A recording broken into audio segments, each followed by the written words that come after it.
If you can't recall the original Jeep Compass SUV, then that's probably for the best.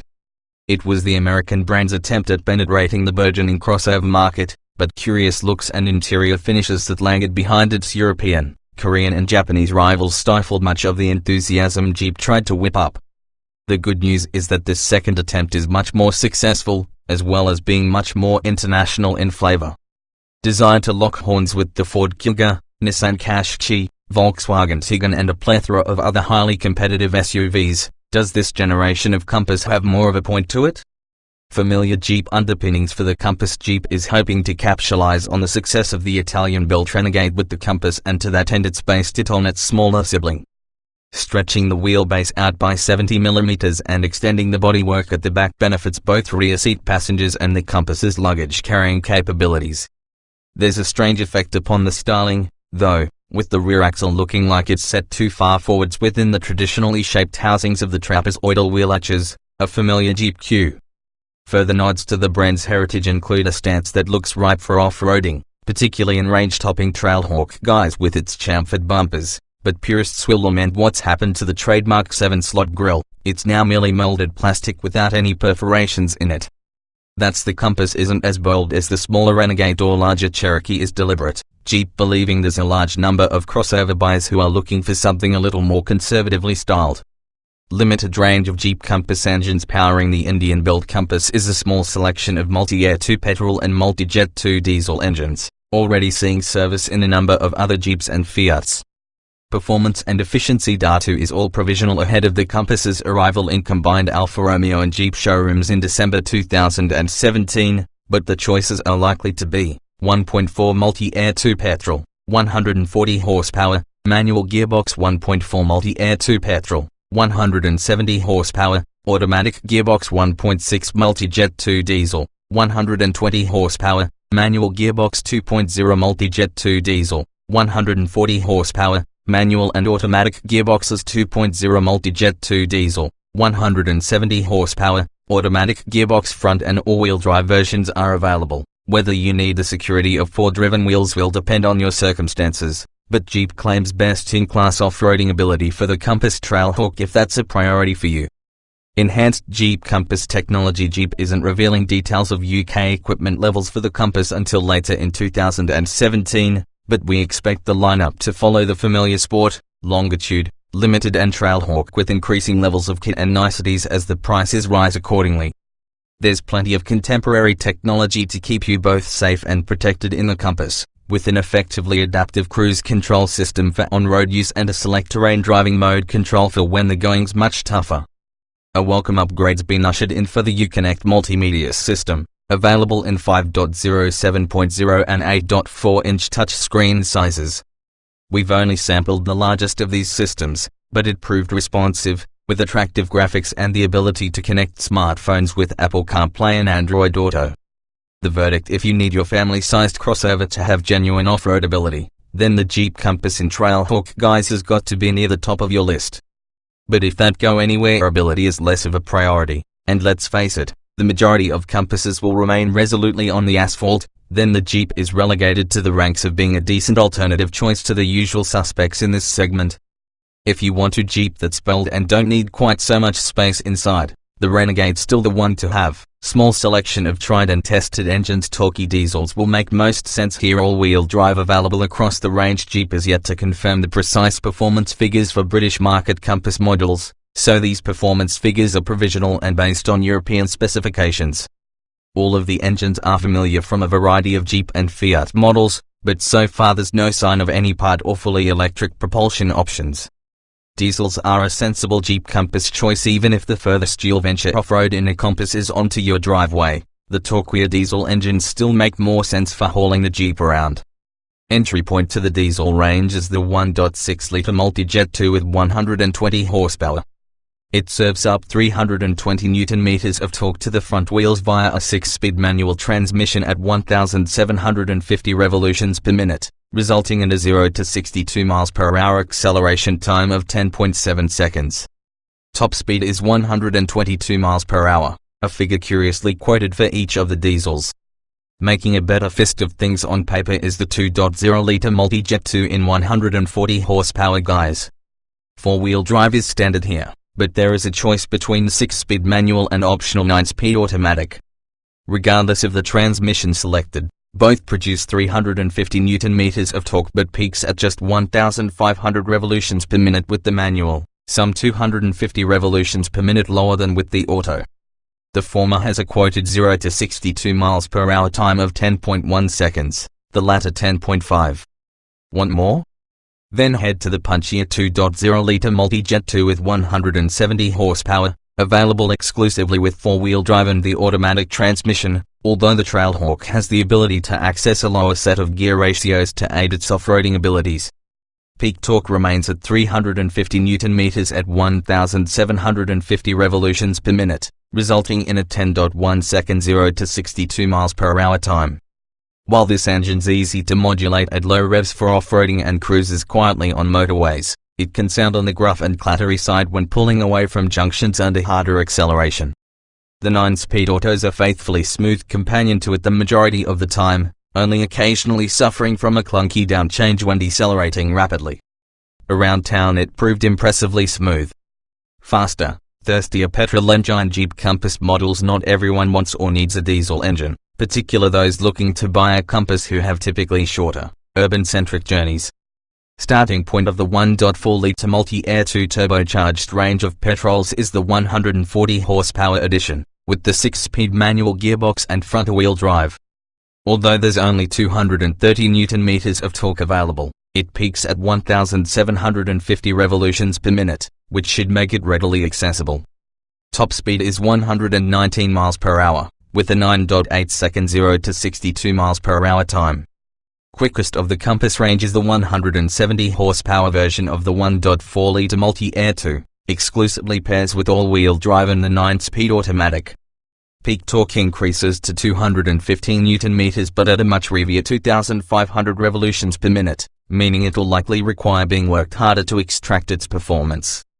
Talking of which, the benchmark 0 to 62 miles per hour sprint takes 9.3 seconds, while the top speed is quoted at 126 miles per hour, cruises comfortably at motorway speeds. But ruts and bumps easily upset the Compass' fine off-road abilities for the Trailhawk. Given how infrequently most customers will venture off the beaten path in a Jeep Compass, how it handles on the asphalt is a much more important quality, and here the answer's mixed. Hurtle along at motorway speeds and the Compass feels planted and assured, with precious little sign of feeling unsettled as you gently change direction.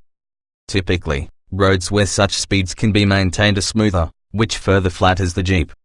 Turn off at a slip road and head along a winding country route and the Compass is less convincing, doing little to engage the driver with its anesthetized steering. At least it feels heavier weighted than many of its light-at-helm rivals. It doesn't seem as confident at dealing with undulations that tend to pepper B roads, seemingly tracing their relief faithfully rather than letting the suspension soak them up, resulting in a bouncy experience for passengers. It's less convincing at urban speed where the damping feels crashy, forcing you to slow down much more than you would in say at Kilga or Tigan to tackle ruts and speed bumps. A more supple arrangement here would help no end. Much more capable off-road Jeep claims in that in Trailhawk guys the Compass sets a new off-roading benchmark for crossovers of this size.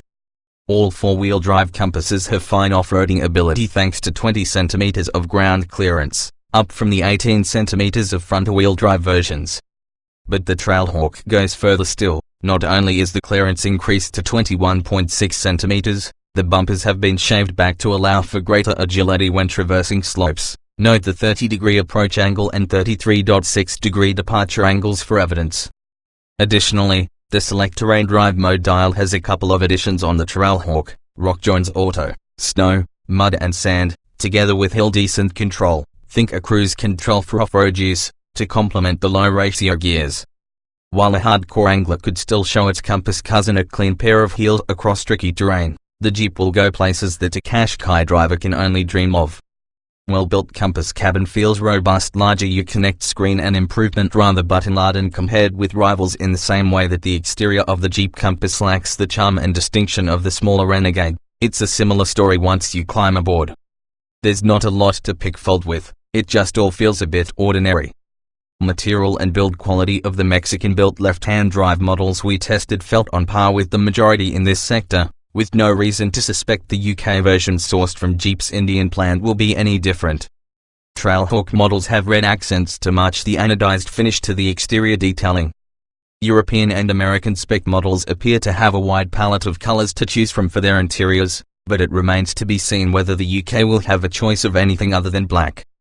Survey the steering wheel and lower console. Fore and aft of the gear lever and the compass seems button heavy, but everything is easy to learn and is clearly labeled, including the drive mode selector with its rotary control. Much better is the responsive 8.4-inch UConnect multimedia system with Apple CarPlay and Android Auto. The graphics are crisp, the sat-nav rendering smooth, although whether the 5.0 and 7.0-inch versions are as impressive remains to be seen. Front seats are supportive and comfy. Ride quality on motorways is good. Pity it's not as well sorted at low speed. Stick to smoother roads and motorways, and the Jeep Compass is unlikely to give your passengers much to grumble about from a comfort perspective. It's stable, won't list excessively in bends, and there's a decent amount of space in both the front and back. Where the facade slips somewhat is over particularly rutted surfaces or road furniture such as ironworks or speed bumps. The Compass's damping is too firm to deal with them compliantly, making the Jeep lurch about over them, transferring much of the jolt to the occupants. Curiously, venturing off-road seems to cause it less of an issue over rougher terrain, although it has to be pointed out this is done at a much slower pace. Up front the seats feel supportive and comfortable, those in the back much flatter and contourless in comparison. Specify the panoramic glass roof, and the situation's less positive in the back as it impinges severely on headroom. Kids will likely be fine, but adults less so. Road and wind noise are kept in check, but the clatter of the diesel engine's disappointingly apparent when making progress from low speeds. Familiar 4-tier trim hierarchy expected. Trailhawk is the off-roading focused Compass, likely to be a wide range of motor extras. Over recent years we've got used to the Jeep trim hierarchy of Sport, Longitude, Limited and Trailhawk, a methodology that the Compass subscribes faithfully to. Standard Jeep Compass SUV equipment. As the time of writing, the specifics of what levels of equipment UK market Jeep Compasses will have is unknown. Suffice to say that the number of goodies will increase significantly as you progress from Sport to Longitude and up to Limited. The latter is likely to be the glitziest of the range, with additional chrome look trims around the faux grille at the front as well as on the hoop that traces over the roof and around the rear screen. Trailhawk differs further in that it focuses on off-road ability rather than pure luxury, although we do expect it to be well appointed. It's distinguished by its chamfered bumpers designed to make it easier to cross rocky terrain, as well as a number of anodized red exterior details. Completing the look is the matte black panel dominating the bonnet. Optional Jeep Compass SUV extras. Just as it's too early to know for sure what equipment will feature as standard on the Compass, what options from Jeep's motor catalogue will be available in the UK is also vague. Indeed, some of the kit may end up being standard on British market vehicles. Likely to be popular features are the two-tone bodywork with a contrasting roof, a panoramic glass roof. Your adult passengers in the rear will be less cheery about how much headroom it's robbed them of, and a variety of improved UConnect multimedia systems in 5.0, 7.0 and 8.4-inch sizes. The latter is an impressive unit. 5-star crash test score from Euro NCAP. Lots of safety systems available. Final specifications yet to be announced, as the specification levels are still to be determined. It's unclear how many of the much vaunted 70 safety systems will end up being standardized, but what is clear is that the Jeep Compass achieved a 5-star crash test rating from Euro NCAP. It wasn't a completely glowing result, though, with concerns about occupant chest injuries resulting from the side impact pole test. Hopefully, Jeep will fit the Compass with the majority of its safety systems as standard, but this remains to be seen. Certainly the firm's bosses have confirmed that every model will come with a forward collision warning system and autonomous emergency braking, good for lowering insurance premiums. Our test drive allowed us to sample the adaptive cruise control, the guidance system proving adept at not being foxed by parked cars or the vehicle in front slowing down at a much faster rate than expected. Needless to say that contemporary technology such as blind spot warning and a lane keeping aid with steering function can be specified on the Compass, along with rear cross-traffic alert, 6 airbags and, of course, the additional security of all-wheel drive. How many ISOFIX points does the Jeep Compass SUV have? Just the 2 located in the outer rear positions of the 3-person bench, like the majority of its competitors. No new standard set for room is usefully more capacious than the Renegade flexible load space. Not all that it seems. Officially the Compass is a 5-seater, although 3 adults are likely to feel somewhat squeezed on the Jeep's rear bench. Leg and shoulder room are decent enough, as is headroom, providing you don't specify the optional panoramic roof. There's a decent amount of storage for odds and ends, so the cabin shouldn't look or feel cluttered. Although the Compass isn't much bigger than the Renegade, you really notice the difference in the back half of the car. Yet, it remains compact in footprint and doesn't feel especially elevated to drive, so it's unlikely to feel unwieldy to a buyer trading up from a more conventional hatchback. A reversing camera is available, as is a self-parking function. Keep the rear seat up and you can extend the boot space by 50 liters, not by adjusting the rake of the backrest, but by lowering the 3-position boot floor.